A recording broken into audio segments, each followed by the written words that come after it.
podcast du site commentphotographie.com. Alors aujourd'hui, je voulais faire un petit rappel. J'ai eu deux mails en 2 semaines là, de personnes qui avaient des soucis, qui n'arrivaient pas à gérer leur prise de vue au niveau de l'exposition. Et ces 2 personnes, en me fournissant les photos, en vous regardant l'exif, je voyais qu'elles étaient en mode manuel. Et le mode manuel, en voyant leur réglage, elles avaient des soucis d'expo, c'était pas bon. Pour l'une, il y avait du flou de bouger et il y avait une surexposition. Du fait qu'on était en mode manuel, la vitesse était trop lente, pas adaptée pour avoir une bonne exposition. Et l'autre, c'était un peu l'inverse, quoi. On était assez sombre. Et ces 2 personnes n'arrivaient pas à avoir des photos correctement exposées, des photos réussies entre parenthèses. Et la difficulté, c'est de se dire... pour elles, elles étaient un peu dans l'impasse, quoi. Alors l'objectif, c'est quand on débute, c'est de ne pas commencer tout de suite. C'est comme quand vous venez d'avoir votre permis de conduire, on ne va pas vous laisser avec une voiture de sport sur un circuit, parce que même si vous êtes sur un circuit, que vous avez une voiture de sport adaptée pour le circuit, ça ne fait pas de vous un pilote. Alors quand vous avez un appareil photo perfectionné et que vous utilisez le mode manuel, je dirais que le mode manuel ne vous fera pas de cadeau si vous n'anticipez pas les choses. Alors quand on commence la photographie, il faut systématiquement s'aider des technologies embarquées dans l'appareil photo qui vont nous permettre dès le départ d'avoir des photos réussies, c'est-à-dire, ça je le dis, je le répète bien souvent, c'est d'utiliser les modes semi-automatiques. Semi-automatique, pourquoi ? Parce que vous allez imposer un choix en fonction de la photographie que vous voulez faire, du style de photo que vous voulez faire, et l'appareil photo se charge du reste pour vous offrir une exposition adaptée, en fonction de ses possibilités bien sûr, mais 9 fois sur 10, vous avez une exposition correcte de votre photo. Alors après, on peut toujours pinailler, l'exposition est correcte en fonction de l'appareil photo, c'est lui qui décide de l'exposition. Oui, mais en même temps, maintenant, les appareils photo modernes ont une bonne intuition dans ce domaine-là, c'est relativement bien abouti. C'est rare, ça peut arriver encore, je ne vous le cache pas, que l'exposition soit peut-être pas forcément à notre goût, mais là aussi, il existe des moyens avec l'outil de modification de l'exposition pour corriger le tir et malgré tout obtenir une exposition adaptée à ce que l'on souhaite. Donc, arrêtez d'utiliser le mode manuel quand vous débutez, parce que c'est toujours compliqué. Vous devez gérer en simultané la vitesse, le diaphragme, la sensibilité, et le tout, si vous faites des photos un peu en mode mobile, dynamique, vous n'allez pas pouvoir tout gérer en même temps. Cadrer, faire la photo, être aux aguets de l'événement que vous photographiez, et en même temps garder à l'esprit les réglages, parce que votre exposition va être modifiée dès que vous bougez l'appareil photo. L'exposition ne sera pas la même. Si vous êtes d'un côté, vous pivotez un petit peu sur la gauche, l'exposition va être modifiée. Vous bougez sur la droite, ça va être modifié. Vous mettez un petit peu plus haut, vous visez un peu plus haut, c'est modifié. Vous visez un peu plus bas, c'est modifié. Systématiquement, votre exposition bouge en permanence. Parce que la scène que vous photographiez, en fonction de l'angle que vous avez élevé, en fonction de l'endroit que vous visez, les choses ne vous renverront pas la lumière de la même façon si vous êtes à gauche ou à droite. Donc c'est pour ça qu'on est dans un univers qui est très changeant, qui est très très mobile en termes de luminosité. Donc le mode manuel, c'est vraiment le mode par excellence pour avoir pour être confronté à des difficultés. Moi-même qui fais de la photo depuis plus de 40 ans, je ne vais pas me mettre en mode manuel, en mode reportage. Parce que moi-même, je sais que je vais au-devant de difficultés que moi-même je ne saurais pas surmonter. Parce que comme ça bouge, l'exposition bouge en permanence, soit on est concentré sur son cadrage, sur ce que l'on veut prendre pour avoir la bonne photo au bon moment, ce qui n'est déjà pas quelque chose de facile. Si en plus on doit garder à l'esprit la vitesse, le diaphragme, c'est vraiment compliqué. On sera obligé de délaisser certaines choses et puis à la fin d'avoir peut-être une photo bien exposée mais qui sera mal cadrée ou trop tard ou trop tôt, on n'aura pas l'événement correct comme on le souhaite. Donc vous voyez qu'il y a, ou alors on a fait la photo au bon moment mais on est très mal exposé. Ça peut être aussi la problématique. Donc systématiquement, débutant, prenez le mode priorité vitesse, mode priorité diaphragme ou éventuellement le mode programme. Mode priorité vitesse, c'est si jamais ça bouge, vous faites des photos de sport, des photos d'enfants qui jouent, vos enfants qui ont une activité physique ou quoi que ce soit, dès que ça bouge, mode priorité vitesse. Comme ça, vous imposez une vitesse, vous avez réglé votre sensibilité ISO en fonction de la luminosité, vous choisissez une vitesse et l'appareil photo vous sélectionne un diaphragme adapté pour avoir une bonne sensibilité.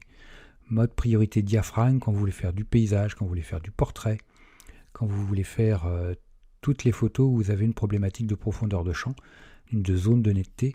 Donc vous imposez un choix de diaphragme et l'appareil photo vous met une vitesse adaptée pour avoir une bonne exposition. Toujours en amont, vous choisissez une sensibilité ISO adaptée à votre ambiance lumineuse globale et vous mettez votre choix de diaphragme et l'appareil photo vous met une vitesse pour avoir une bonne exposition.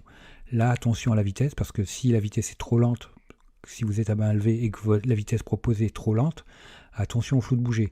Donc dans ces cas-là, la solution, puisque votre diaphragme est adapté à ce que vous faites, c'est d'augmenter la sensibilité ISO. Vous augmentez la sensibilité ISO, l'appareil photo accélère mécaniquement, automatiquement la vitesse pour compenser. Donc pensez bien à ça, montez la sensibilité ISO, n'ouvrez pas votre diaphragme si jamais vous avez un souci de vitesse, parce que à ce moment-là, vous perdez l'intérêt de votre ouverture.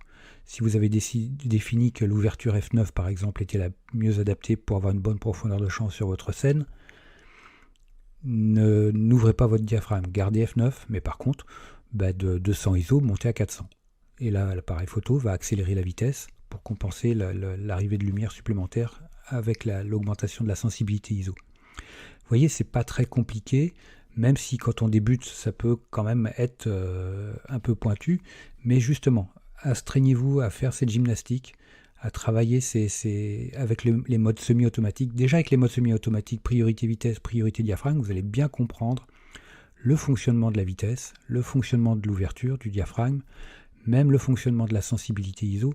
Et une fois que vous aurez bien compris l'imbrication, l'interaction avec ces trois éléments, vous pouvez ensuite commencer à jouer avec le mode manuel et à travailler les trois indépendamment. Mais même si vous travaillez ces trois-là indépendamment et que vous les maîtrisez, ne vous risquez pas à les utiliser sur des photos qui ont de l'importance, sur du reportage, sur des choses qui bougent, parce que là encore, vous allez vous retrouver un peu dans des difficultés techniques qui vont être insurmontables. Donc, dès que vous devez faire des photos d'importance pour vous, vous avez une obligation de résultat pour vous, mode semi-automatique, c'est pas compliqué.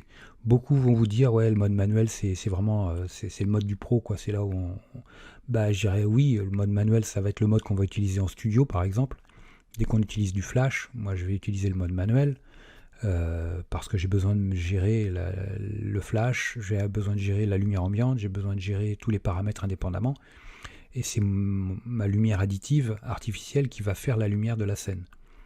Donc là, ok, mode manuel, ça fait sens, mais par contre après, pour du reportage, non, ça a pas, je dirais, c'est compliqué. C'est vraiment, après, certains puristes s'astreignent à le faire, tant mieux pour eux. Moi, pour du photographe débutant, je vous déconseille vivement de vous amuser avec ça dès le départ. Parce que ce qui risque d'arriver, c'est que, comme ceux qui m'ont envoyé ces photos-là, ils étaient déçus et dégoûtés, ils risquent de se dégoûter de la photo. Et c'est dommage de se priver de cette occupation qui est quand même très enrichissante. Mode semi-automatique, vous aurez tout de suite des photos correctement exposées, réussies entre parenthèses, vous ferez plaisir. Donc, vous verrez tout de suite un sens à votre pratique et vous apprendrez en même temps. Il y aura de la pédagogie dans l'utilisation de ces modes. Et après, prenez le mode manuel, testez ce mode-là, jouez avec la vitesse, diaphragme, sensibilité. Au passage, la sensibilité, je vais répéter un peu l'utilisation de la sensibilité. Dès que vous avez une journée ensoleillée avec du beau temps, vous êtes dehors, vous prenez 100 ISO ou 200 ISO si vous avez des passages nuageux, ou alors 200 ou 400 ISO si vous êtes souvent à l'ombre, dans des sous-bois ou des choses comme ça. Quand vous avez un temps couvert, vous restez entre 200 et 400 ISO en fonction de la couverture nuageuse. Si vous êtes en intérieur, vous allez passer de 400 à 800 ISO en fonction, pareil, de la lumière à l'intérieur du lieu où vous êtes.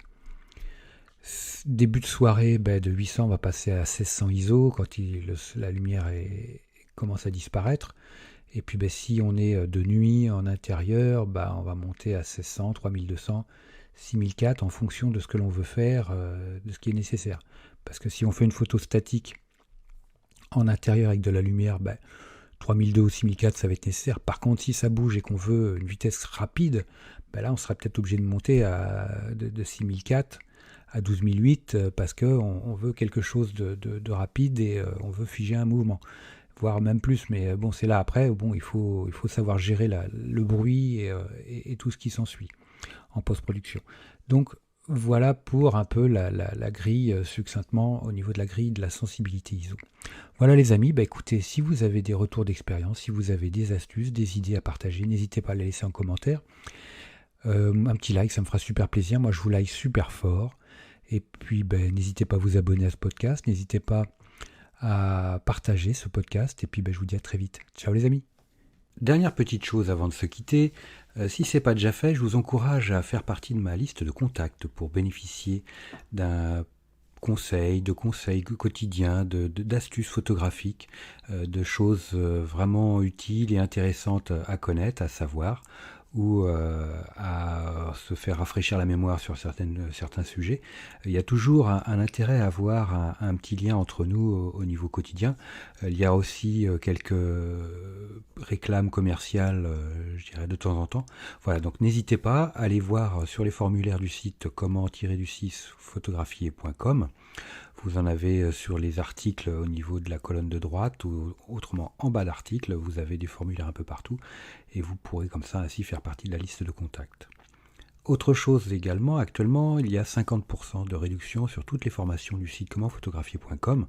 Donc vous allez sur le site commentphotographier.com et vous allez sur la page formation tout simplement, ou alors comment-photographier.com/formation photo. Mais allez sur le site, ça sera beaucoup plus simple. Donc vous avez 50% avec le code 5050 en chiffres arabes et vous pourrez bénéficier de toutes les formations à moitié prix. Vous avez une quarantaine de formations sur la photo de paysage, vous avez des formations sur le portrait, vous avez des formations sur les photos d'enfants, sur les photos flash, sur la photo culinaire, j'en passe et des meilleurs les amis. Donc ne vous privez pas, c'est actuellement avec le code promo 50 50%.